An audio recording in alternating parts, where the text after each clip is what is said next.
히브리서 12장 1절로 13절 봉독하겠습니다. 이러므로 우리에게 구름같이 둘러싼 허다한 증인들이 있으니 모든 무거운 것과 얽매이기 쉬운 죄를 벗어버리고 인내로서 우리 앞에 당한 경주를 하며 믿음의 주요 또 온전하게 하시는 이인 예수를 바라보자. 그는 그 앞에 있는 기쁨을 위하여 십자가를 참으사 부끄러움을 개의치 아니하시더니 하나님 보좌 우편에 앉으셨느니라. 너희가 피곤하여 낙심하지 않기 위하여 죄인들이 같이 자기에게 거역한 일을 참으신 일을 생각하라. 너희가 죄와 싸우되 아직 표리까지는 대항하지 아니하고 또 아들들에게 권한 것 같이 너에게 권하신 말씀도 잊었도다. 일러스되 내 아들아 죄의 징계하심을 경하게 여기지 말며 그의 꾸지람을 받을 때에 낙심하지 말라. 주께서 그 사랑하시는 자를 징계하시고 그가 받아들이시는 아들마다 채찍질 하심이라 하였으니 너희가 잠으면 징계를 받기 위함이라. 하나님이 아들과 같이 너희를 대우하시나니 어찌 아버지가 징계하지 않는 아들이 있으리요. 징계는 다 받는 것이거늘 너희에게 없으면 사생자요 친아들이 아니니라.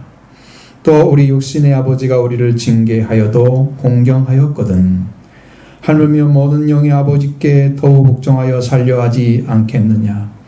그들은 잠시 자기의 뜻대로 우리를 징계하였거니와 오직 하나님은 우리의 유익을 위하여 그의 거룩하심에 참여하게 하시느니라. 무릇 징계가 당시에는 즐거워 보이지 않고 슬퍼 보이나 후에는 그로 말미암아 연단받은 자들은 의와 평강의 열매를 맺느니라. 그러므로 피곤한 손과 연약한 무릎을 일으켜 세우고 너희 발을 위하여 곧은 길을 만들어 저는 다리로 하여금 어그러지지 않고 고침을 받게 하라. 아멘. 자, 여기에 이제 11장의 말씀을 여러분 연상을 하시거나 보셔야 되는데 그 말씀은 믿음의 증인들에 대한 이야기죠. 처음부터 믿음은 이렇게 시작하고 있으니까 그게 소위 믿음장이라고 하는 그런 닉네임이 붙어있는 성경입니다. 근데 거기에 있는 사람들의 삶을 그대로 그려놨습니다. 물론 다 그리는 건 아니고 그 중에 몇 사람만 대표적으로 그려놓은 것이죠. 그리고 그 나머지 사람들에 대해서는 무명의 성도에 대해서는 따로 그 말씀을 또 전해줬죠. 어쨌든 그렇게 많은 사람들이 우리 믿음의 선조들이 있다고 하는 사실은 하나님이 그들과 함께 계시고 역사하시고 승리케 하셨다. 하나님이 살아계심을 증언하는 것입니다. 그래서 우리에게도 지금까지 그 말씀과 같이 구름같이 둘러싼 허다한 증인들이 있다. 이렇게 말씀을 하시는 거죠. 자, 먼저 1, 2절 보겠습니다. 1절부터 2절 중반절까지 봅니다. 이러므로 우리에게 구름같이 둘러싼 허다한 증인들이 있으니 모든 무거운 것과 얽매이기 쉬운 죄를 벗어버리고 인내로서 우리 앞에 당한 경주를 하며 믿음의 주요 또 온전하게 하신 이인 예수를 바라보자. 아멘. 이 구름같이라는 단어가 상당히 이제 의미가 있었는데 그것이 이제 저 많은 이제 이 말씀을 이해하는데 매우 도움이 되는 단어입니다. 이 구름은 네포스라고 하는 헬라어 단어인데 많은 구름을 의미하는 것입니다. 많은 구름. 그래서 이제 대격을 사용하기 때문에 에게란 말을 쓰면 구름에게, 많은 구름들에게 뭐 이렇게 쓰거나 많은 구름에게 둘러싸인 것 같이 허다한 증인들이 있다. 그런 얘기를 하고 있는 거예요. 그래서 이 많은 구름이라는 표현은 거대한 원형 경기장을 염두에 두고 있는 비유를 들고 있는 것입니다. 이 원형 경기장에는 달기 주자들이 경주로와 좌석이 구름처럼 층층이 되어 있는 그곳에 신앙의 증인들 군중들이 꽉 들어차 있는 모습. 그래서 구름같이, 많은 구름같이 라는 단어는 이 군중들이 차 있는 것을 이야기를 하는데 그들은 단순한 구경꾼이 아니라는 거죠. 그곳에는 신앙으로 승리한 허다한 증인들이 있다. 그 말을 하고 있어요. 이 마르티레스라고 하는 증인들, 이 사람은 단순한 구경꾼들이 아니고 히브리서 11장의 인물들이죠. 또 그에 준하는 많은 수많은 증인들이 신앙으로 승리하고 하나같이 하나님께서 자신의 신앙 가운데 이루셨던 것들, 하나님께서 주신 능력과 말씀들로 승리한 자들이 그 신앙의 근거에서 증언하는 증언자들로 가득 채워져 있다는 것입니다. 이러한 증인들은 어떻게 그 길을 걸어가느냐, 그 길에 도달하기 위해서 어떠한 삶을 살아야 되느냐 라는 것을 이야기하려고 하는 것입니다. 그들은 어떻게 승리했길래 그런 일이 벌어졌어요. 그것이 그들이 경주하는 필요한 준비를 하는 것인데, 그들이 바라봐야 할 것이, 주목해야 할 것이 무엇인가, 그들이 했던 것처럼 우리들이 걸어가는 길을 또 얘기를 해주는 거죠. 그래서 먼저 이 증인들의 승리는 우리도 똑같이 모든 무거운 것과 은매기 쉬운 죄를 벗어버리는 그 인내로서 우리 앞에 놓여진 경주를 하는 그런 자임을 말씀해주고 있습니다. 그래서 무거운 것과 모든 무거운 것과 은매기 쉬운 죄를 벗어버리고 그 길을 걸어가는 시간 동안에 힘든 과정이 있으나 그 신앙의 과정을 겪어갈 때 인내로 가야죠. 그래서 우리 앞에 놓인 경주를 하는 거다. 또는 지금 경주장에 경주를 하는 자로 세워진 거다. 지금 그 얘기를 하고 있는 거죠. 이 경주에 해당되는 헬라어는 아곤이라고 하는 말입니다. 그러면 이 아곤이란 말은 화이트입니다. 화이트. 그러니까 싸움. 어떤 싸움인가? 경기하는 자가 하는 싸움이 있고요. 전사의 싸움이 있습니다. 여기는 이제 경기하는 자의 경쟁을 의미하는 것입니다. 이기기 위해서 하는 것이 경쟁이잖아요. 그러면 전사들의 싸움을 하는 것, 전사들은 싸움을 해서 이겨야만이 나라를 지킬 수 있죠. 그런 의미의 싸움인데 여기에서 경기하는 자의 경쟁을 말하고 있습니다. 근데 따라서 여기의 싸움은 경쟁, 같은 목적에 대해서 이기려고, 앞서려고 서로 결혼을 하는, 결혼은 그런 것을 뜻하지만 얼마나 충성스러운가. 싸움에서 경쟁이란 말은 항상 뭐가 있어야 됩니까? 상대가 있어야 되죠. 혼자 경쟁할 수는 없는 거죠. 그런데 여기는 혼자 경쟁하는 것입니다. 영적인 싸움은 다른 사람하고 같이 싸우는 게 아니에요. 다 개인의 싸움이에요. 완전히 완주를 하고 승리의 관을 얻는 것이 그 목적입니다. 예수님의 승리의 관은 하나님 보좌 우편에 앉는 것이었습니다. 경주를 하는 자들이 가장 경계할 것이 무엇이냐? 경주를 방해하거나 장애가 되는 요인들을 제거해버리는 것입니다. 이것은 모든 무거운 것과 얽매기 쉬운 죄라고 말씀해주고 있습니다. 모든 무거운 것이라고 하는 것은 달리는데 걸림돌이 되는 것들이죠. 어떤 것이라고 말하고 있지 않고 작거나 크거나 하나님께 달려가는데, 영광에 달려가는데, 경주에서 완주해야 될 그것에 달려가는데 걸림돌이 되는 것들, 그걸 다 포함해서 경주하는데 걸림돌이 되는 하나하나를 다 가리키고 있습니다. 여러분, 만약 경주하는데 신발이 좋지 않으면 신발을 갈아 신어야 합니다. 여호와께서 모세에게 말씀하셨죠. 출애굽기 3장 15절에 하나님 이르시되 이를 가까이 오지 말라. 네가 선 곳은 거룩한 땅이니 네 발에서 신을 벗어라. 신을 벗어야 합니다. 지금까지 다녔던 그 달리기, 인간적인 달리기를 했죠. 걸어다녔던 인간의 모습을 이제는 끊으라 이거예요. 너는 내가 달려가는데 가라. 네 신발은 이제 필요 없다. 내가 신겨주는 신발 신어야 된다. 네가 네 마음대로 살았잖아. 지금까지는. 물론 훈련 기간이었지만. 그 다음에 다른 신을 신어야 되는 것이죠. 내 생각과 내 마음대로 행할 수 있었던 신발, 이제는 말씀에만 순종하는 신발로 갈아 신어야 합니다. 옷이 문제가 있으면 옷을 갈아입어야 합니다. 그 옛사람 옷을 입었던 그곳에서 주님이 걸어가신 십자가의 길을 걸어가야 하는데 나가지 못하게 하는 옛사람의 성품들이 나를 붙잡고 있다고 하면 이 옷을 갈아입어야 합니다. 길을 걷지 못하게 하는 것들 벗어버려야 합니다. 새 옷을 입어야 되죠. 말씀에 순종하는 심령의 옷을 입어야 합니다. 무거운 것들은 다 벗어버려야 됩니다. 얽매이기 쉬운 죄를 말씀하고 있습니다. 심히 방해하는 죄, 쉽게 유혹하는 죄를 의미합니다. 이것을 벗어버리라고 합니다. 벗어버리라는 것은 무거운 것이 무엇인지 알고 그 얽매이기 쉬운 죄, 즉 심히 방해하는 죄가 무엇인지 알아야 벗어버리죠. 이게 뭐가 같으냐?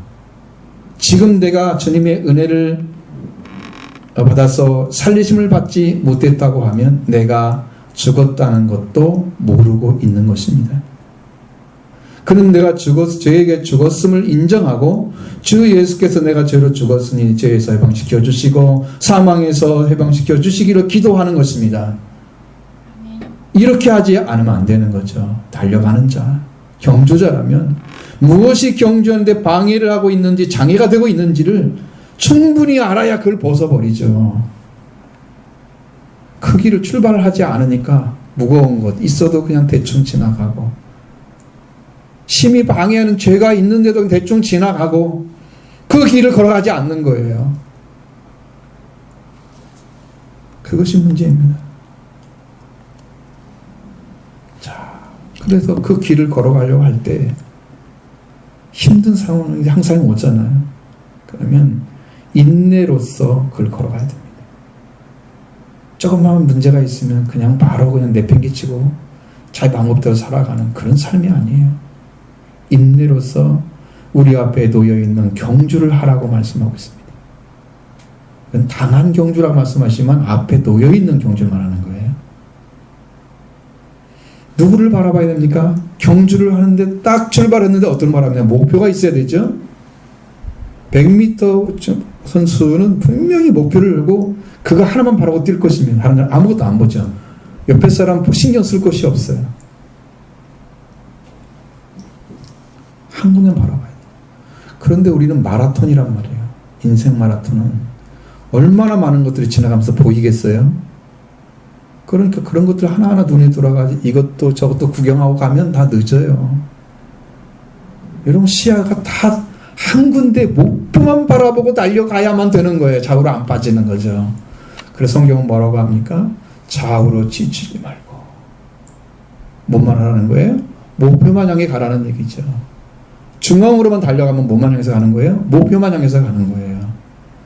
좌우로 치우치면 이것도 바라보고 저것도 바라보는 순간에 이미 여러분 시야를 잃죠?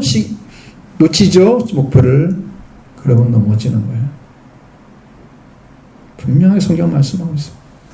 경주를 할 때 바라봐야 할 누구냐? 우리가 믿음의 주요 온전하게 하신 이인 예수를 바라보라고 말씀하고 있습니다. 예수님을 주목해야 된다는 거죠. 우리의 믿음의 주 예수님을 바라봐야 한다는 것입니다. 예수님이 우리에게 오셔서 믿음을 가지게 하시는 것이고 우리는 믿음은 우리가 하나님 아들을 믿었기 때문에 오셔서 주시는 선물입니다. 믿음은 선물인 것이죠. 믿음은 주님 자신이 믿음입니다. 우리가 바라고 믿고 찾았던 분이 예수님이셨습니다. 그러니까 예수님은 믿음을 주시고 믿음해 주시고 우리를 완전하게 하시는 이십니다. 하나님과 관계를 완전히 회복시켜 주셨습니다. 피와 부활 관계로서 부활되심으로써 완전하게 하나님 관계를 완성하신 예수 그리스도를 바라봐야 합니다. 우리의 신앙은 예수 그리스도를 중심으로 중심이 되어서 그 목표를 향해서 바라보고 달리기 시작하는 거죠. 이것이 속죄와 부활을 통해서 이루어지는 첫걸음입니다. 이 예수님께서 우리가 보여주신 것이 무엇입니까? 2절 하반절을 보겠습니다. 그는 그 앞에 있는 기쁨을 위하여 십자가를 참으사 부끄러움을 개의치 아니하시더니 하나님 보좌 우편에 앉으셨느니라. 아멘. 자, 예수님께서 승리하신 것은 뭐냐? 바로 그 앞에 있는 기쁨을 위해서 십자가를 참으시는 거예요. 인내죠. 참으셨다. 십자가의 큰 고통을 참으셨습니다. 비참하게 사람들에게 버려지는 그것을 다 참으셨습니다. 그 십자가의 죽으심이 부끄러운 것인데 하나님의 아들이 오셔서 일개 인간들에게 사형수로, 죄도 없는데 사형수로 당하시는 모습은 부끄러움입니다. 한편으로 볼 때는 그 부끄러움을 개의치 않으셨다. 가볍게 여기셨다. 앞에 있는 기쁨에 비교할 수 없기 때문에 그 고난을 작은 것으로 본 것입니다. 그리고 하나님 보좌 우편에 앉으셨습니다. 그 영광을 다시 얻는 기쁨을 위해서 그렇게 하신 거예요.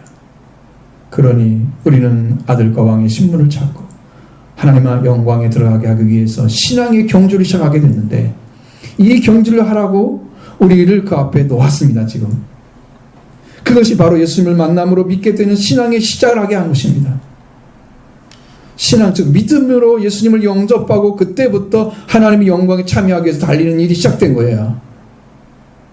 그 길을 걸어갈 때에 피곤하고 낙심하지 않기 위해서 죄인들이 자기를 거역한 일을 참으신 일을 바라보라는 거예요. 그분을 바라보라는 거예요. 자, 3절을 보겠습니다. 너희가 피곤하여 낙심하지 않게 하여 죄인들이 같이 자기에게 거역한 일을 참으신 일을 생각하라. 아멘. 자, 예수님께서 십자가에 달리신 것이 가장 큰 부끄러움이었지만 그걸 가볍게 여기셨고 하나님 보좌 우편에 앉는 기쁨을 얻으신 거예요. 근데 우리가 경주를 하면서 피곤하고 낙심하고 있는 것들이 생기면 바로 그 마음에서 무엇을 하느냐? 이 예수님을 내 삶에 내 자신의 삶과 신중하게 비교에 의해서 고려해야 한다. 뭘? 예수님이 어떤 삶을 사셨는지를 우리가 신중하게 비교해서 고려하라는 말입니다. 신중하게 비교해서 생각하고 헤아려 보라는 거죠. 네가 당하는 일로 인해서 피곤해지고 지치고 연약해지고 감정과 정서가 연약해지는 그런 감정사 되지 않도록 죄인들이 이같이 자기에게 거역한 일을 참으신 그 예수님을 너희도 네 생활 속에 신중하게 비교해서 그것을 고려해서 생각해 보라는 거예요. 왜 너는 너만 보는 거냐? 왜 너는 너만 보고 살아가냐? 예수를 바라봐야지.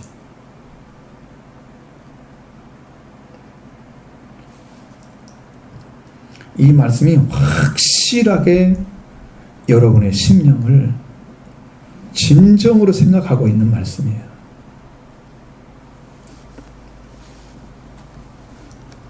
우리는 너무 빨리 피곤해지고 감정과 정서가 연약해지기 때문에 여러분 조금만 얘기 들어도 화나고 막 그러잖아요. 삐지고 조금만 얘기 들어도 싸우려고 그러고 금방 막 변하잖아요. 이렇게 해서는 안 되는 거죠. 왜? 예수님이 뭐 때문에 그를 하셨는가? 예수님은 자기를 거역한 자들이 이게 여기서 보면은 원어로 보면은 적대 행위를 한 자들이라고 나와 있어요. 사형에 해당하는 되는 자로 죄를 지은 자로 적대 행위를 하고 있는 자들을 참으신 예수님, 그 예수님을 생각해 보라는 거예요. 그 예수 그리스도 비교하면 여러분의 참지 못할 일이 뭐가 있어요? 내가 당하는 게 뭐가 그렇게 커요? 왜? 예수님을 안 보고 나만 보니까 내가 아픈 거지. 인내하는 게 너무 힘든 거지. 그러니까 그러지 말라는 거죠. 예수님 바라봐. 주님이 이런 목표로 가서 하신 것처럼 너희 살아봐. 그렇게 말씀하고 있습니다. 여러분들은 무엇을 믿으러 가십니까? 지금? 예수님은 얼마만큼 죄와 싸우셨습니까? 4절 보시겠습니다. 너희가 죄와 싸우되 아직 피 흘리기까지는 대항하지 아니하고 그랬습니다. 우리가 죄와 싸우면서 달려가야 하는데 아직 피 흘리기까지는 대항하지 않았다. 예수님은 피 흘리기까지 죄와 싸웠습니다.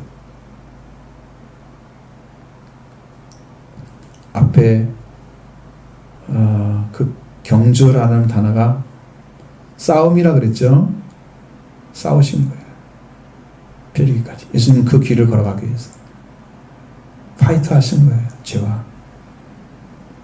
근데 우리는 죄를 죽이는 속성을, 죄는 우리를 죽이는 속성을 가지고 있기 때문에 우리는 죄에게 죽어버린 거예요. 그래서 죄와 싸우는 사람 누군가?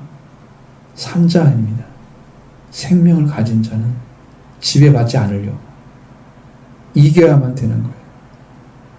이기는 자만 상급이 있어요. 하늘에서도. 그 이김은 예수님의 속죄와 부활을 이루신 그 은혜로 이기는 자들을 말하는 거예요. 회개와 성령 반대까지 이른 사람들. 그 사람들만 이긴 자 되는 거예요. 그 사람의 상이 있어요. 생명을 가진 자는 싸웁니다. 그러나 생명이 없는 자는 죽은 자가 되고요. 죽은 자는 죄의 종이 돼서 싸우지 않습니다. 싸우지 않는다는 말은 죄가 시키는 대로 산다는 거죠. 타협한다는 거죠. 아무리 말씀을 들어도 그 순간에는 아멘이지만 실제로는 싸우지 않고 그냥 타협하는 거예요. 적당히. 그래서 죄 문제 해결하지 못하는 이유가 뭐냐면 바로 여러분이 죄에게 죽었는데 내가 죄에 죽었다는 걸 인정하기 싫죠? 그러니까 나한테 구원해달라고 얘기는 하지만 심각하지 않아요. 정말로 간절한 심령은 죄에게 죽어서 살 수가 없다는 것을 안 사람은 견딜 수 없이 구원을 요청하게 되는 거예요. 그것을 아직 가지지 못하고 있어. 그러니까 죄와 죄의 종이 되고 싸우지 않습니다. 그 위에 살아가는 것은 죄의 종의 삶을 살아가는 것입니다. 이것을 이겨주시기 위해서 예수님께서 죄와 싸우신 피 흘리면서까지 싸우셨고 이기시고 하나님 보좌 우편에 앉으신 거예요. 여러분도 이기셔야 됩니다. 할렐루야. 이렇게 죄와 싸워서 이기신 분을 우리가 주목하고 신중하고 비교해서 고려해야 한다. 너의 삶 그렇게 함부로 놓지 마라.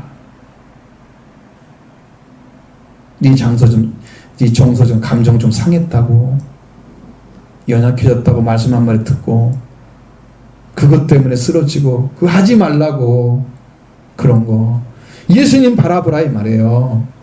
예수님이 그렇게 많은 사람들에게 거역을 당하고 적대행위를 당했는데도 그걸 다 참으셨잖아요. 또 하나님은 우리에게 아들과 같이 권고하고 있습니다. 5절로 6절을 먹겠습니다. 또 아들들에게 권하는 같이 너에게 권하신 말씀도 잊었도다. 일러스되 내 아들아 주의 hin계하심을 경하게 여기지 말며 그에게 꾸지람을 받을 때에 낙심하지 말라. 주께서 그 사랑하시는 자를 징계하시고 그가 받아들이신 아들마다 채찍질 하심이라 하였으니. 아멘. 저 아들들에게 하신 말씀을 잊었다는 거예요. 지금 예수 그리스도를 바라보면서 나의 삶을 비교해서 그걸 신중하게 고려하라는 말씀을 하시는데 그 다음에 아들들을 대우하는 것처럼 하고 계시는데 하나님은 그걸 잃어버리고 있다는 거야. 그러면 그 잃어버린 게 뭐냐? 지금 이제 5절 말씀에 지금 밑에 하반절에 있는 말씀입니다. 이렇게 신앙의 경주를 하고 이들에게 아들들을 권하는 것 같이 우리를 권하신 말씀을 잊었다고 말씀하고 있습니다. 뭘 잊어버렸느냐? 그 말씀이 바로 이렇게 인용한 말씀이 잠언 3장 11절 12절 이 말씀을 인용을 했습니다. 잠언 3장 11절 12절은 내 아들아 여호와의 징계를 경하게 여기지 말라. 그 꾸지람을 싫어하지 말라. 대저 여호와께서 그 사랑하시는 자를 징계하시기를 마치 아비가 그 기뻐하는 아들을 징계한 같이 하시느니라. 자, 잠언 3장 11절 말씀에서 하반절에는 꾸지람을 싫어하지 말라 말씀하셨죠? 아버지께서 하시는 꾸지람, 책망입니다. 싫어하지 말라는 것은 소름 끼치도록 싫어하지 말라 그렇게 되어 있습니다. 여러분 어느 정도 받아들일 수 있습니까, 여러분? 여러 많은 아이들이 잔소리한다 그러잖아요. 그 잔소리를 얼마큼 들을 수 있습니까? 얼마큼 받아들일 수 있습니까? 근데 이 아이는요, 이 지금 여기서 말씀하시는 그 사람은 어느 정도 받아들이냐면 하나도 받아들일 수가 없을 정도로 싫어하는 거예요. 말 한마디 하면 잔소리 한다고 탁 쳐버리고 나가는 거죠. 소름 끼치도록 싫어하는 거예요. 그거 하지 말라고. 그렇게. 너 죽는 일이야. 그래서 잠언 3장 11절 12절 말씀을 히브리서 5장 5절 하반절부터 6절에 인용을 한 것입니다. 그런데 이제 11절의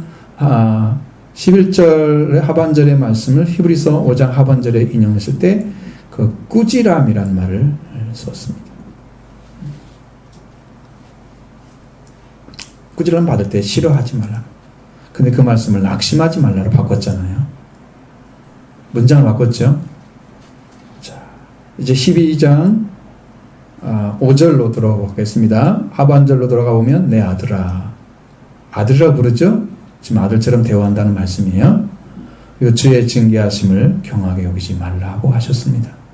이 징계라는 단어를 너무 많이 사용하기 때문에 여러분이 그걸 좀 나눠드리려고 어떻게 다른지를 물론 이제 다 기억하기는 어렵겠지만 잘 보시고 이게 어떤 의미로 사용됐는지를 좀 알기를 원합니다.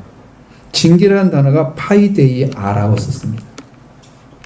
교육, 양육, 훈련, 훈계 혹은 징계. 훈자다 가르치고 징자를 써놨어요. 그러니까 그렇게 징계가 강조된 게 아니고 여기는 훈련, 양육, 교육 이런 데 강조된 거예요. 자, 징계라는 단어 사용한 것이 계속 나오는데 징계라는 단어와 상충되는 차이가 많이 있는데 6절에 징계하시다라는 말은 이건 동사입니다. 그래서 파이듀오라고 씁니다. 훈련시키다, 교육하다, 징벌하다, 교정하다 그런 말입니다. 7절의 징계는 앞에서 파이데야 교육, 양육, 훈련, 훈계. 징계는 잘 안 쓰는 단어이고 7절의 징계하다는 또 파이듀오입니다. 훈련하다, 교육하다, 징벌하다, 교정하다. 다 그렇게 나옵니다. 8절에 징계하다이고 파이데야이고 9절에는 징계는 명사로 되어 있습니다. 근데 우리 성경에는 그냥 그 명사를 동사처럼 사용했습니다. 징계라고 썼지 징계하는 자로 쓰지 않았습니다. 그러면 파이듀테스라고 하는데 이 단어가 다른 거죠. 교사나 훈련시키는 자 라는 의미로 사용된 거예요. 9절에 나오는 징계는 파이듀테스라는 단어를 사용했습니다. 10절의 징계라는 단어는 파이듀오입니다. 이것도 훈련시키는 자. 아까 말씀드렸죠. 그러니까 따라서 5절의 징계는 허물 따위를 뉘우치도록 주의를 주고 나무라고 이러한 징계보다는 교육하거나 훈련을 하는 아버지의 부성애로 보여지는 거예요. 말을 안 들으면 말을 하죠. 그러나 이렇게 해야 된다. 이걸 안 되면 되게 할 때까지 훈련을 시키는 거예요. 교육을 시키는 거예요. 가르쳐서 세우는 거죠. 길러주는 거죠. 교육도 가르쳐서 기르는 거 말하는 거잖아요. 길러내는 거예요. 훈련시키면 그때는 가볍게 여기지 말라고 하시는 거예요. 여러분한테. 왜? 그 아들에게 꼭 필요하기 때문에 교육하고 훈련하는 거예요. 그 아들에게. 그에게. 지금 훈련받는 대상이 그 대상이 필요하기 때문에. 그 대상이 그게 필요하기 때문에. 그래서 그 훈련을 가볍게 여기면 그는 그것을 마음에 받아들이지 않는 것입니다. 무겁게 여기에 받아들일 때 그 마음에 새겨집니다. 그리고 변화의 삶을 가져가기 때문에 그렇죠. 아이들한테 잔소리 좀 하지 마 하고 말 다 하잖아요. 그리고 그 말을 듣지 않는 것은 부모의 말을 가볍게 여기기 때문입니다. 그래서 잔소리가 계속되는 거예요. 그런데 그 아이는 듣기 싫어. 자기는 안 고치면서. 하나님이 이렇게 하라고 말씀하십니다. 그런데 여러분 말씀 듣지 않으면서 그 말은 듣기 싫어해. 가볍게 여기는 거예요. 바로 그것입니다. 성경을 통해서 여러분의 삶의 말씀을 들여다보고 옳지 않은 것을 당장 고치라고 말씀하시는 그 말씀을 붙잡고 여러분도 기도하면서 고쳐야 되지 않겠습니까? 그냥 놔둬도 괜찮습니까? 죽어가는데, 멸망받는데, 멸망을 가면서 나 좀 잔소리 하지 마.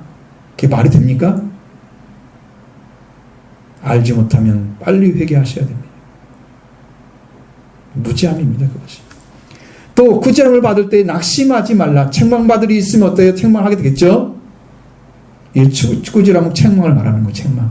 확실한 단어입니다. 이 바른 자를 돌아오도록 하기 위해서 책망이라는 말을 드러내는데 책망은 여기서 책망 우리나라 말로는 그냥 책망이라고 써있지만 그런 의미가 아니고 드러내다는 의미, 폭로하다는 의미. 너 이거 정말 잘못된 거야 라고 얘기하는 거예요. 확실하게 드러내놓고 얘기하는 거예요. 그 자존심 상하게 왜 그렇게 해요? 나 둘만 있을 때 얘기하지. 그거 아니고 다 폭로를 하는 거라니까.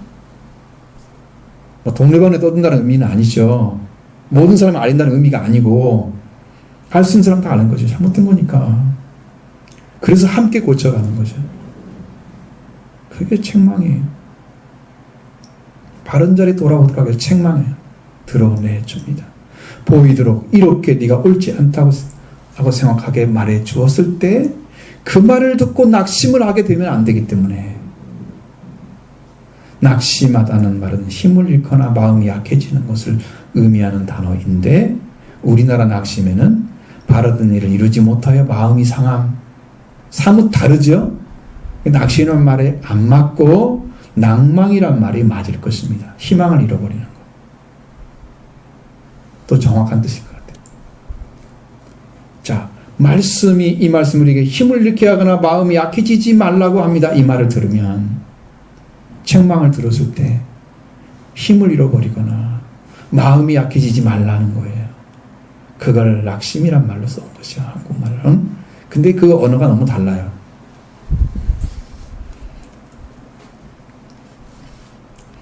이 사람이 마음이 약해지잖아요. 힘을 잃어버리잖아요. 그러면요. 힘을 얻기 위해서 다른 것으로 보상을 하려고 합니다. 그래서 그 말을 안 듣고 삐뚤어지기 시작하는 거죠. 다른 게 필요해. 당신이 나 위로가 안 돼. 난 당신 말 안 들을 거야. 듣기 싫은데 말을 계속 하고 있어. 나는 다른 걸로 위로받을 거야. 그래서 비뚤어지는 거예요. 그때부터. 그러면서 내가 원하는 걸 찾아가서 그것한테 위로받기를 원하는 거죠. 이것이 필요하면 이거. 만약에 이제 진짜 술을 좋아하는 사람이라면 술로 가는 거예요. 남자가 좀 남자, 여자가 좀 여자로 갈 거 아니에요. 돈이 주면 돈 벌러 갈 것이고 아니면 여행 갈 것이고 왜 이거 싫으니까. 그렇게 변질되기 때문에 마음이 약해지거나 힘을 잃으면 안 된다 그 말이에요. 변하지 말라는 거예요. 그 말을 들었을 때 다른 방향으로 가지 말라는 거예요. 더 힘든 삶을 살아서 뺑뺑 돌아서 다시 오면 그 자리인데 그 고생만 하고 온 거잖아요. 생고생만 쓸데없는 것으로. 그런 삶을 살지 말라고. 사람들이 옛날에 그런 말을 하잖아요. 이 사람은 철이 없어. 아니 나이가 먹어가지고 한참 한 20년 뺑 돌아와가지고 이제 철 좀 들었네. 그런 말 듣죠? 많지 않아. 그런데 그렇게 가끔씩 있어. 그런 말 들어요. 사실이에요. 그 사람 진짜 다른 걸로 보생하고 싶어서 막 마음대로 사는 거예요. 여러분 이거 심리적으로 충분히 알 수 있어요. 또 주께서 그 사랑하시는 자를 징계하시고 그가 받으신 아들마다 채찍질하신다고 말씀하고 있습니다. 주라고 표현하는 여호와, 구약의 여호와를 신약에서는 주라고 가져왔습니다. 하나님께서 사랑하신 자를 징계하신다. 이 징계하심이 파이디오라는 의미, 훈련시키다, 교육하다, 징벌하다, 교정하다. 훈련시키는 거예요. 바르게 습득하고 하나님이 세우신 위치에 떨어지지 않게 하기 위해서 그렇게 하시는 거예요. 너 이 자리에 서야 돼. 그러니까 이런 삶을 살아줘야 돼. 근데 네 마음도 돌아와야 돼. 다 이렇게 하시는 거죠. 그래서 우리는 그 훈련을, 그 가르침을 받아들여야 한다. 하나님 받아주신 아들마다 채찍질 하신다. 채찍질은 매질하는 의미입니다. 징계하는 의미입니다. 응징하는 의미입니다. 매질한다는 게 나오죠.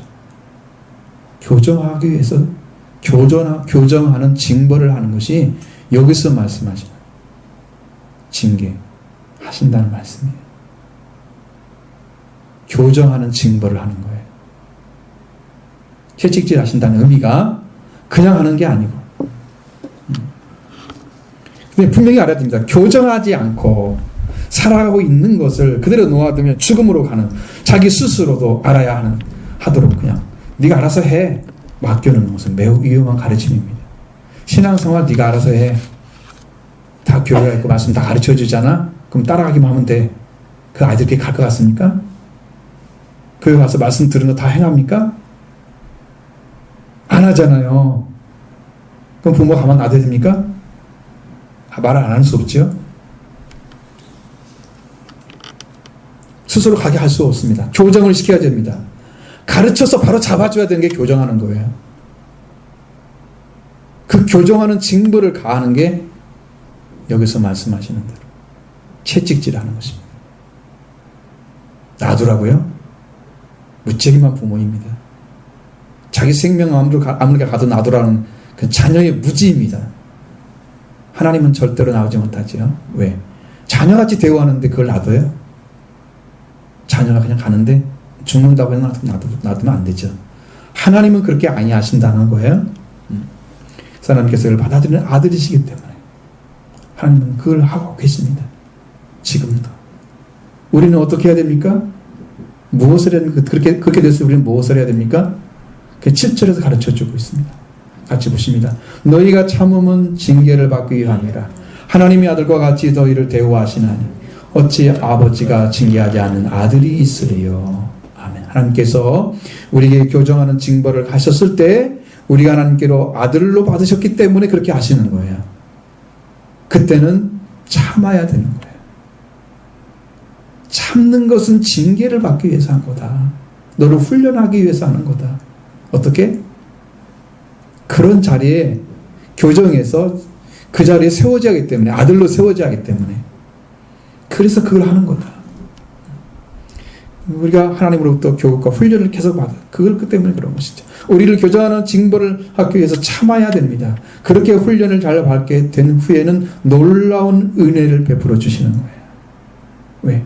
그 말씀이 자기 안에 들어서 이제 순종이 이루어지기 시작하면 그때부터 열매가 오기 시작하는 거예요. 그 말을 받아들여서 완전하게 받아들였을 때에 그게 오는 거예요. 그러니 하나를 세우기가 얼마나 힘들어요.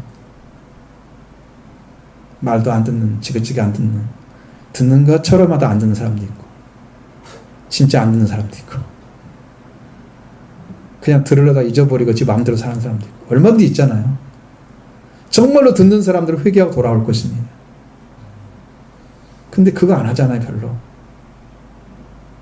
그러니 목회자가 얼마나 힘이 들겠어요. 그 하나를 교정 다 해줘야 되는데. 가르친다고 다 따라오나요? 교정되나요? 자, 그래서 징계받는 게 뭡니까? 하나님 우리 아들까지 대우받기 때문에 징계하시는 거죠? 훈련이나 교육을 받지 않는 아들이 어디 있겠습니까? 아버지라면 다 시키죠. 징계받는다는 건 교육, 훈련, 훈계, 징계 다 받는 것입니다. 이 징계는 다 받는 것이라고 말씀하십니다. 아들이면 징계받는 것, 훈련받는 것 마찬가지예요. 훈육을 시키는 거죠. 교육을 시키는 거. 그래서 하나님께로부터 이러한 징계가 없다면 사생자요, 아들이 아닙니다. 하나님과 관계없이 태어난 자예요. 그래서 하나님이 아들이 아니기 때문에 그냥 놔두는 거예요. 죄인들 하나하나를 다 가서 오셔가지고 하나님이 다 말씀하시는데 왜 안 들을까요? 하나님 없이 태어나서 하나님이 없이 살아가기 때문에 하나님의 음성이 안 들리는 거예요. 이 땅에 성령으로 가득 차 있고 하나님 영광 가득 차 있습니다. 하나님이 안 보이고 하나님 영광도 모르고 하나님 음성도 안 들리는 거예요. 죄인들이기 때문에 하나님께 끊어진 상태로 살기 때문에 아무것도 안 들리는 거예요. 말을 해도 하나님 버린 게 아니에요. 그래서 전도라는 그 미련한 걸 통해서 전하는 걸 기뻐하시잖아요. 이건 이렇고 저건 저렇고 이렇게 좀 해봐. 이게 뭐 입는 거야. 너 살아야 돼. 막 이렇게 한 사람 한 사람 찾아가가지고 이야기를 해서 돌아오게 하는 거잖아. 말씀 전해주는 거죠. 그렇게 힘들게 하시는 한 사람 살리기 위해서. 부모가 자기 부모 없이 태어난 사람이잖아요. 사생자는. 그러니까 하나님이 없이 태어난 거지. 그래서 나를 훈련시킨다는 하나님께서 나를 아는 자가 돼서 아들로 대우하신다는 거예요. 그래서 말씀하시는 거야. 이걸 가볍게 여기지 마시기 바랍니다. 꾸준한 받을 때 채찍질 하시는 게 정상입니다. 교정 받으셔야 됩니다. 사람의 영혼을 하나님께서 보내셨지만 그가 하나님께 돌아오지 못하면 하나님은 그를 아실지라도 그는 하나님을 모르기 때문에 사생자인 것입니다. 아시지 무슨 말인지? 사생자의 의미? 하나님은 알고 계셔 그가 누군지를. 근데 자기가 하나님께 창조된 존재인 것을 인정하지 않아. 하나님을 인정하지 않아. 그래서 모르는 거야. 그래, 하나님 없이 살아. 그래서 출처가 불분명한 아이가 태어나는 것이 사생자잖아요. 그와 같은 삶을 살다가 망하는 거예요. 그게 사생자의 일생입니다.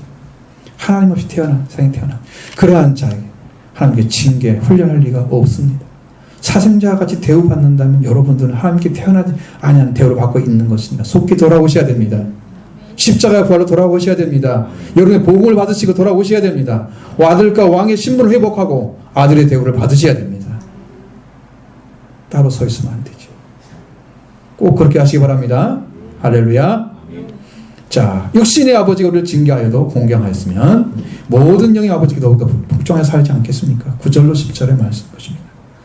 또 우리 육신의 아버지가 우리를 징계하여도 공경하였거든 하물며 모든 영의 아버지께 더욱 복종하여 살려 하지 않겠느냐. 그들은 잠시 자기의 뜻대로 우리를 징계하였거니와 오직 하나님은 우리의 유익을 위하여 그의 거룩하심에 참여하게 하시느니라. 아멘. 자, 우리 육신의 아버지가 우리를 징계하였다도 공경했단 말이에요. 무슨 말인가?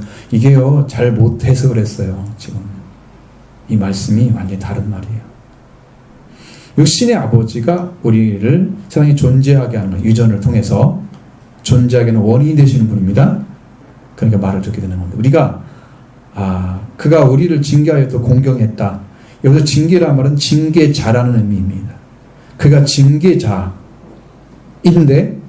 그 징계자를 우리가 가지고 있는 거죠. 이 징계라는 말은 헬라 명사로서 파이듀테스입니다. 교사, 훈련시키는 자입니다. 완전히 다르죠. 그래서 우리의 육신의 아버지는 교사나 교육자 아니면 훈련시키는 자라도 공경했다. 자, 징계하여도 이거 보세요. 앞에서 징계라는 말은 뭐라고 말했어요? 징계자라고 말씀하셨죠? 그러면 교사라도 아니면 훈련시키는 자라도 이렇게 해석을 해야 됩니다. 그 다음에 하여도라는 말은 에고라는 단어입니다. 에고라는 말의 단어는 가지다는 뜻입니다. 가지다는 뜻. 훈련시키는 자를 모시고 공경했다는 말은 존경하다는 의미입니다. 자, 우리가 훈련시킨 자가 옆에 있어. 우리 아버지가 우리를 훈련시키고 있어. 훈련시키는 자야 그분이.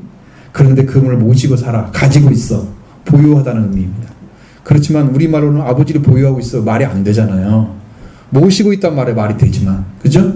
그러니까 모시고 훈련시키는 자를 모시고 공경하였거든, 존경했거든, 이런 말이죠.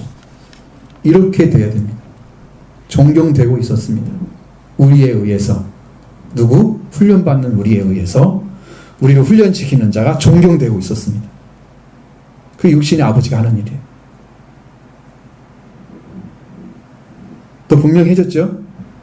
원래 이 말씀이 이 말씀이에요. 원래가 육신의 아버지를 훈련하는 자, 교육자로 모시고 있는 자녀들이지만 그들에 의해서 존경되고 있었다는 얘기예요. 이 말씀의 진정 의미예요. 자, 그럼 제가 이제 증명을 했습니다. 표준 세번역 히브리서 12장 9절에는 이렇게 얘기했습니다. 여러분 이 말씀 보면 정확하게 알아질 거예요. 우리가 육신의 부모도 우리를 훈련하는 부모로 모시고 공경하였거든. 됐죠? 훈련하는 분이잖아요. 이게 원어대로 지금 해석하는 거니까. 그럼 하물며 영들의 아버지께 복종하고 살아야 한다는 것은 더욱더 당연한 일이 아니겠습니까? 그렇게 그 말이에요. 가장 정확한 번역인데, 그런데 이 새 번역을 사람들이 싫어했어. 그래가지고 이 번역을 다시 개정을 했어. 내가 그 개정판을 또 찾아봤어. 그랬더니 여기는 개정판에는 훈련하는 분이 아니고 훈계자라고 바꿔놨어요. 어쨌든 징계를 하는 걸 너무 좋아해, 한국 사람들이. 단어를 바꾸는 걸 좋아해. 저는 징계란 말을 싫어합니다. 그렇게 안 해도 충분히 살릴 수 있으니까.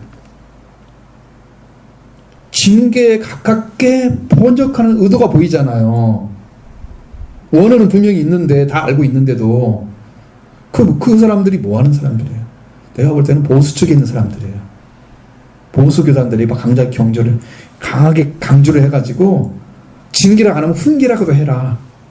바꿔놔버린 거예요. 단어를. 마음에 안 들어요. 그 말이 아닌데, 성경이. 한국에서는요, 훈련보다는 징계를 더 좋아해요. 더 좋아합니다. 허물 따위를 뉘우치도록 주의를 보고 나무란다, 징계하는 거. 이런 가르침을 좋아해요. 나무라는 걸 좋아하는 거야. 막 위에 서가지고 막 이렇게 강압적인 거. 아니 충분히 할 수 있는데 그렇게 하지 않아도 너 이거 해. 한국식 훈련들은 다 강압적이지 않아요? 대부분이. 그런 정서가 반영되어 있는 거죠. 한국 사람의 정서가. 왜 그렇게 하냐고 말이야.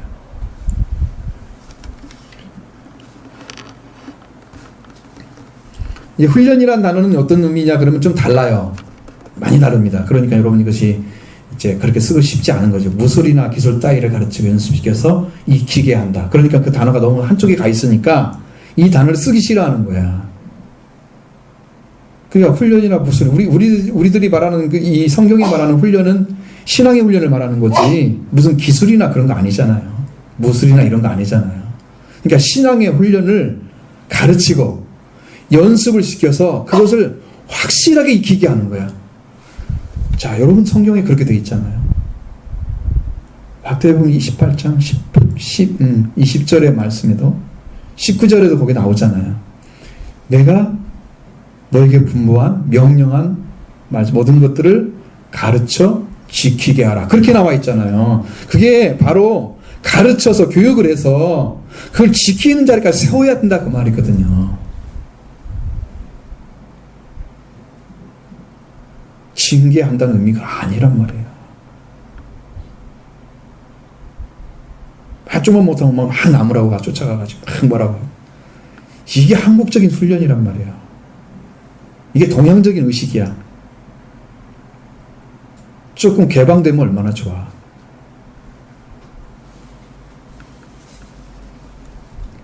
그것을요 하고 있는 사람 제가 봤어요. 근데 그 사람은 저한테 이런 얘기를 했어요. 예전에 지금 기억이 나서 말씀드리는 거예요. 제가 이웃을 사랑하는 말씀을 지키려고 정말 마음을 다해서 사랑을 했는데 실패했어요. 안 됐어요. 안 되길래 또 했어요. 말씀에 순종하게 했어요. 그리고 기도하면서 또 했어요. 10번을 실패했답니다. 그렇게 하죠. 진짜 이 사랑하는 사람을 살고 싶어서 말씀에 순종하고 싶어서 그리고 나중에 됐어요 그러는 거야. 그게 훈련이에요. 그러니까 그 마음이 나오더래. 정말로 사랑하는 마음이 나오더래. 그 말씀에 순종하려고. 말씀 때문에 한 거잖아요. 다른 목적이 아무것도 이유가 없어. 말씀 때문에 한 거지. 말씀 하나님의 명령이니까. 그걸 따라서 훈련을 한 거야. 훈련을 해서 승리를 하신 거예요. 이기는 자가 된 거예요. 이게 가능하다니까? 여러분도 해보세요. 한 번 실패, 두 번 실패했으니까 마라 이렇게 되잖아요. 될 때까지 하세요. 그게 훈련이에요. 해보세요. 안 되는 게 아니라니까. 말씀은 되게 만들어져 있어. 안 되는 삶을 살으라고 그래. 그럼 주님은. 응?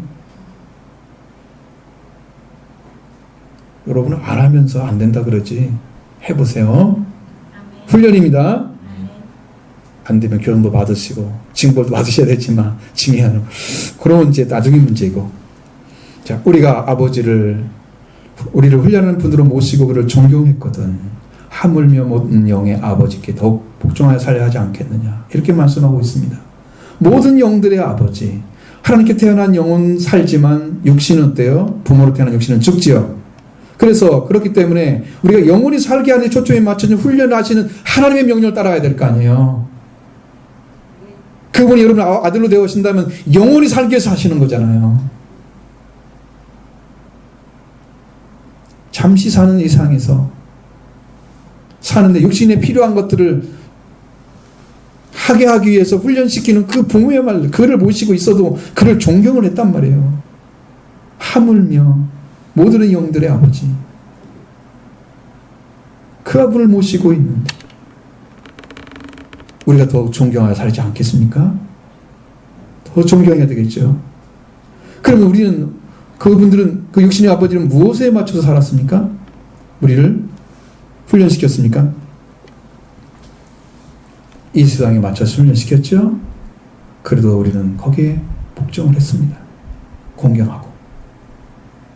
그게 10절 말씀이죠. 그리고 지금은 우리한테 아버지가 어떻게 하시길래 우리가 복종하라고 하시는지 10절 보겠습니다. 그들은 잠시 자기의 뜻대로 징계하였거니와 오직 하나님 우리의 유익을 위하여 그의 거룩하심에 참여하게 하시느니라. 아멘. 육신의 아버지의 훈련은요, 우리를 잠시 자기 뜻대로 징계하는 거예요. 자기 뜻. 하나님 뜻 아니에요.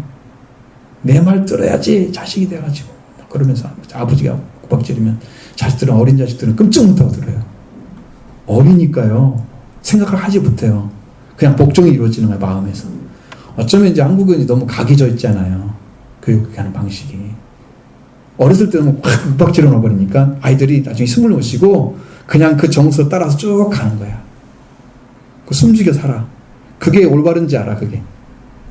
왜? 내가 당해왔으니까 그렇게. 성경이 아닌데. 여기서 징계란 말은 파이디오입니다. 훈련시키다, 교육하다, 징벌하다, 교정하다. 아버지는 잠시 짧은 날 동안에 자기 뜻대로 자녀를 교육하고 있었습니다. 그러나 하나님은 우리의 유익을 위해서 훈련하신 하나님의 거룩함에 참여하게 하시는 거예요. 여러분, 의로움을 완전히 가지고 있고요, 정결함을 완전히 가지고 있는 이 두 가지가 완전하신 분이 하나님이십니다. 이것이 거룩이에요. 이 거룩함에 거하고 있는 것이 거룩함이라고 하는 거예요. 이 거룩에 거하고 있는 것이 거룩함이라는 거예요. 이 거룩한 상태에 있는 거예요. 의로움과 정결함.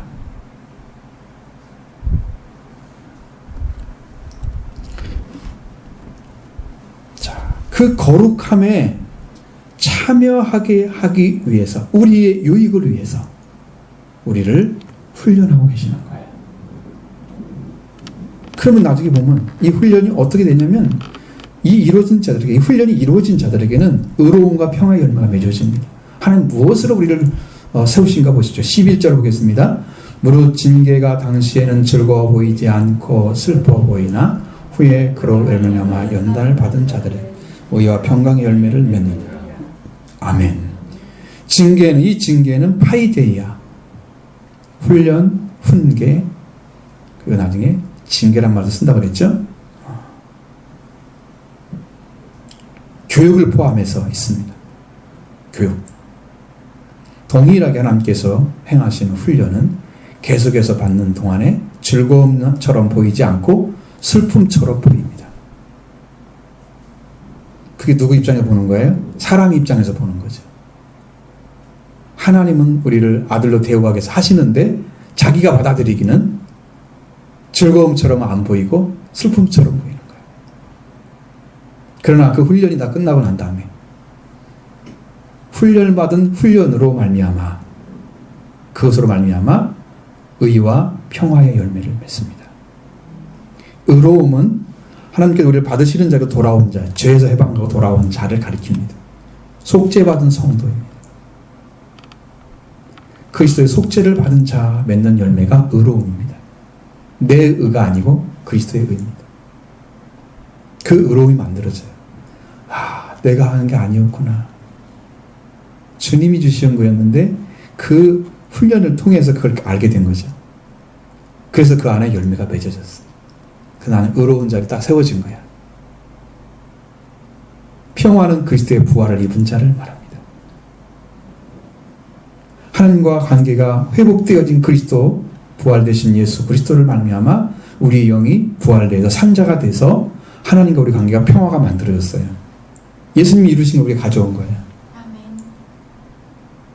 훈련의 결과입니다. 의로움과 평화의 열매가 맺어졌어요. 최고의 복을 받은 거죠. 이렇게 해서 하나님의 거룩함에 참여하게 되는 거예요.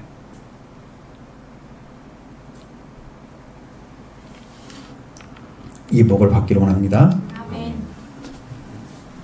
잘 안 보이죠? 무슨 말인지. 그래도 받으셔야 됩니다. 우리가 걸어가는 길은 고든 길을 만들어서 피곤한 무릎과 손과 무릎을 일으켜 세우고 저는 다리로 어그러지지 않고 고침받으라고 말씀합니다. 12절 보시겠습니다. 그러므로 피곤한 손과 약한 무릎을 일으켜 세우고 너희 발을 위하여 고든 길을 만들어 저는 다리로 하여금 어그러지지 않고 고침을 받게 하라. 아멘. 끝이 뭐예요? 고침을 받는 거죠. 그냥 피곤한 손 그대로 놔두고 아니면 뭐 연약한 무릎 그대로 놔두고 저는 다리 그대로 놔두고 그런 게 아니고 이 모든 것이 다 고침을 받는 걸 말하는 거예요. 다 회복되고 고침을 받는 것을 말하는 거예요. 자, 피곤한 손은요, 지쳐서 힘을 쓸 수가 없는 기운이 빠진 손을 의미합니다. 어떤 일을 시키면요, 저는 못하겠어요. 힘이 빠져서요. 나 순종하지 못하겠어요. 하나님 말씀 힘을 따라가는데 힘이 없어요. 이런 사람이잖아요. 달려오니라고 힘을 다 소진한 거야. 만약에 그랬다고 해봐요. 그런 사람입니다. 연약한 무릎을 이렇게 세우라고 말합니다. 힘을 회복해서 다시 세우라는 뜻입니다. 연약한 무릎. 너희 발을 위해서 고든 길을 만들려고 하면 이 고든 길이 바로 똑바로 갈 수 있는 길입니다. 똑바로. 어디로? 하나님 나라에 똑바로 갈 수 있는 길은 부활로 이뤄놓은 길입니다. 여기에 초점이 맞춰서 걸어갈 수 있는 길을 만들으라고 말씀하시고 있습니다. 초점이 맞추되 가장 가까운 길로, 정확한 길로, 그 길이 고든 길입니다. 그래서 피곤해서 부활된 예수 그리스도를 바라보는데 소홀되지 않도록, 아 내가 어떻게 됩니다, 육신의 문제 때문에 이거 못 가겠어요, 이렇게 되지 않도록 고든 길이 만들어져야 됩니다. 아멘. 여러분 영적으로 그 목표를 향해 달려가는데 그 고든 길을 만들려고 하십니다. 기운이 빠진 손, 연약한 무릎을 일으켜 세우는 회복을 걸을 수 있는 길이 필요하고, 그걸 얻게 하는 것은 바로 속죄와 부활을 이루어짐으로써 의로움과 평화의 열매를 맺음으로 얻게 됩니다. 회복이 이루어지는 거죠. 이미 훈련을 받은 그 훈련으로 인해서 의와 평화의 열매를 맺었습니다. 의와 평화의 바로 의로움과 속죄하신 피를 통해서 믿음을 얻고, 평화는 부활하신 그리스도를 말미암아 맺은 것입니다. 맺은 열매입니다. 그러면 고든 길은 이 평화의 열매로 얻은 부활되신 예수 그리스도를 바라보는데 소홀되지 않도록 만들어진 길입니다. 초점이 흩어지지 않는 거예요. 고든 길이라는 것은 좌우로 치우치지 않는 것입니다. 한 가지 목표를 향해 달려가는 것입니다. 정확하게 그 목표가 보여지면 고든 길이 만들어진 거예요. 여러분 달려갈 길이 정확히 보입니까? 어디입니까? 목표가 하나님의 나라죠. 그 십자가 부활 길과 부활되신 그 길을 걸어가는 것, 그 길이 바로 우리가 걸어야 할 길인데, 이 길을 걸어가는 이들은 다리를 이미 절고 있습니다. 보니까 신앙 경주를 하면서 다쳤던 거예요.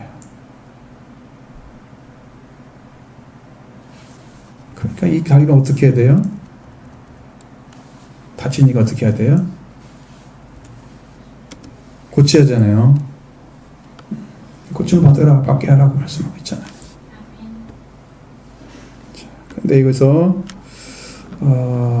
그 신앙 경주를 하면 다리를 다쳤던 것인데, 그래서 이 어그러졌다는 말은 관절이 삐거나 혹은 탈구되지 않도록 고침을 받게 하라 고 말씀하고 있습니다. 이 고든 길은요, 치료를 이루어지는 길이에요. 치료가 이루어지는 길이에요. 고든 길을 만들어진 사람들은 치료가 이루어지, 고침을 받게 하라 그랬죠? 고든 길로 가면 고침이 이루어져요. 치료가 돼요. 그 길을 찾아내는 사람이 이게 완전한 신앙을 가진 사람입니다. 고든 길은 그냥 안 만들어져요. 우리가 세례 요한을 통해서도 주의 길을 예비하라, 평탄케 하라 그러시잖아요. 그 길도 회개를 통해서 이루어지는 길이에요. 이 고든 길도 회개를 통해서 만들어진 길이었어요. 그럼 우리가 만드냐 그러면 않고, 우리가 회개를 했더니 이미 그 예수님이 그렇게 오셔서 이 것들이 나를 만나게 되는 것을 말하는 거예요. 주님은 이미 와 계시지만 이미 다 이루셔서 십자가 볼때 다 이루셔서 만나고 계시는데 내가 그걸 몰랐던 거야. 근데 회개를 통해서 가보니까 그분이 가 계셔. 고든 길이 만들어졌어. 그러니까요, 지금까지 그 힘들게 고통스럽게 살았던 삶들이 싹 사라지는 거예요. 한 번에 그냥 가버리는 거예요. 완전히 새로워지는 거예요. 고든 길 찾게 되면. 탈구되거나 어디가 끼면 관절이 삐거나 그러면 어떻게 돼요? 못 걸어가죠. 탈구되지 않도록. 지금 저는 다리는 어딘가 상해 있잖아요. 그 다리가 아니야.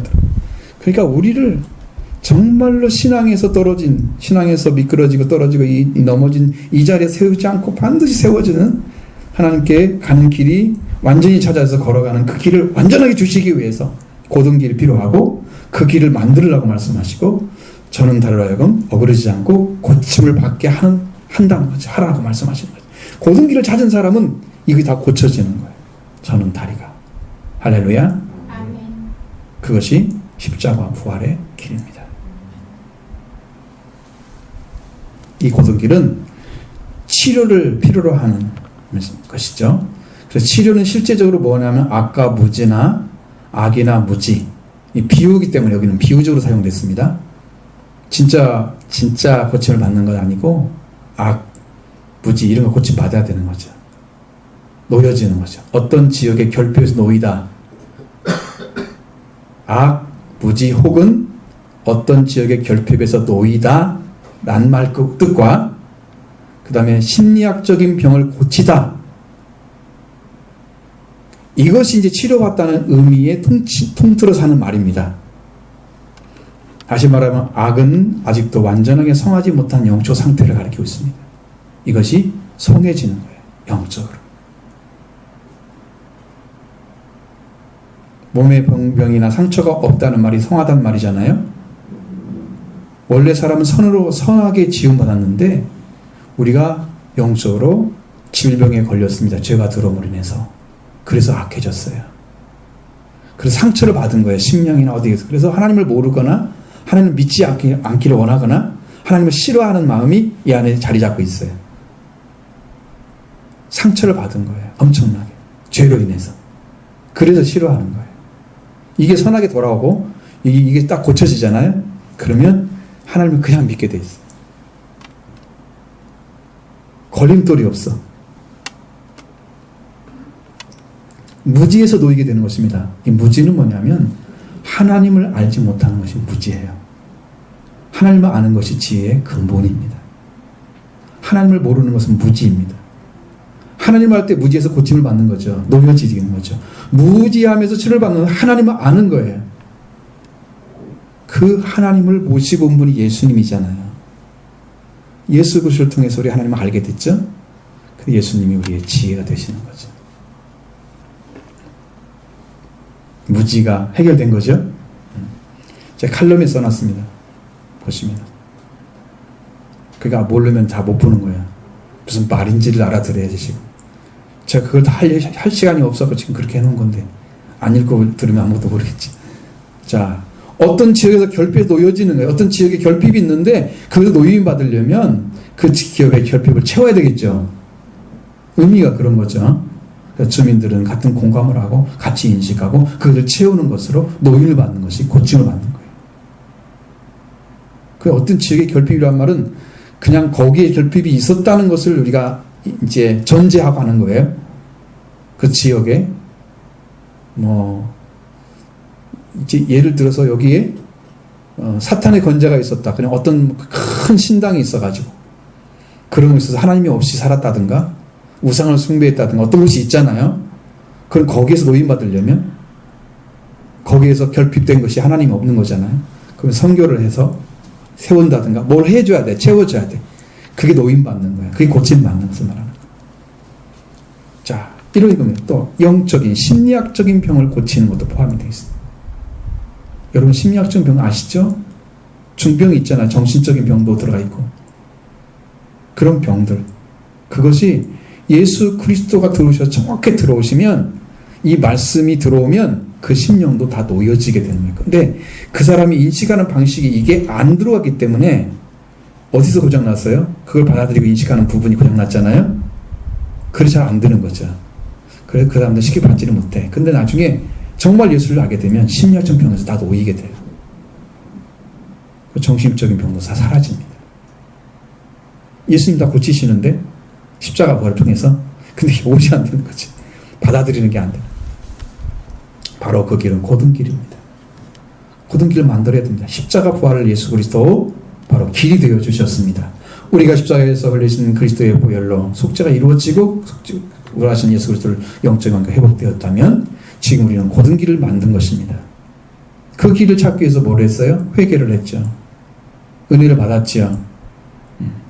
그래서 예수님이 걸어가신 길을 같이 걸어야 된다. 아들로서 경주하는 자는 바라봐야 할 대상이 누구냐? 예수 그리스도입니다. 그 길로 걸어가는 길을 찾아주신 거예요. 그래서 우리의 하늘의 상이신 예수 그리스도 그가 하나님 보좌 옆에 앉으신 것 같이 우리는 의로움과 평화의 열매를 맺고 거룩함에 참여하게 해서 하나님의 영광에 들어가게 하시는 것이 그게 최종 목표인 거죠. 그 영광을 얻는 길이 바로 십자가 부활의 길. 이걸 얻게 됨으로 인해서 여러분의 영적 회복이 완전하게 이루어질 줄로 믿습니다. 모든 사람들은요 이걸 잘 모르는 거죠. 십자가 부활이 예수 그리스도 안에 이미 이루어졌다. 이것은 알아요. 근데 내 안에 이루어졌느냐라고 물어보면 잘 몰라요. 주님은 뭘 보고 계시나요? 네가 내 것이면, 내가 너를 통치할 수 있으면, 통치자가 되려면 주님이 주인으로 계셔야 되는 거예요. 그래야 주님의 것이죠. 하나님의 것이죠. 그러니까 그것은 주님이 여러분의 죄를 사하고 여러분의 영혼을 살려서 하나님 관계가 완전하게 회복된 자리에 서 있어야만 가능한 거예요. 하나님 통치가. 십자가 부활이 이루어지지 않고는 안 된다니까. 여러분 기도할 게 뭐예요? 그러니까 주님 저도 회개하고 주상 받게 해주세요. 부활의 주님 영접하게 해주세요. 그게 기도가 돼야 돼요. 여러분의 기도가 계속되는 기도가 돼야 돼. 그렇게 하기 원합니다. 문 앞에 써놓든가 집에 써놓든가 해가지고 계속 그것을 눈에 보기만 하면 그 기도로. 이거 안 하고 여러분 갈 길이 없어요. 예수님이 길을 걸어가신 것입니다. 이러한 은혜로 이끌어주시는 예수 그리스도, 사랑하는 성도 여러분, 이러한 은혜 다 들어가시기를 바랍니다. 할렐루야.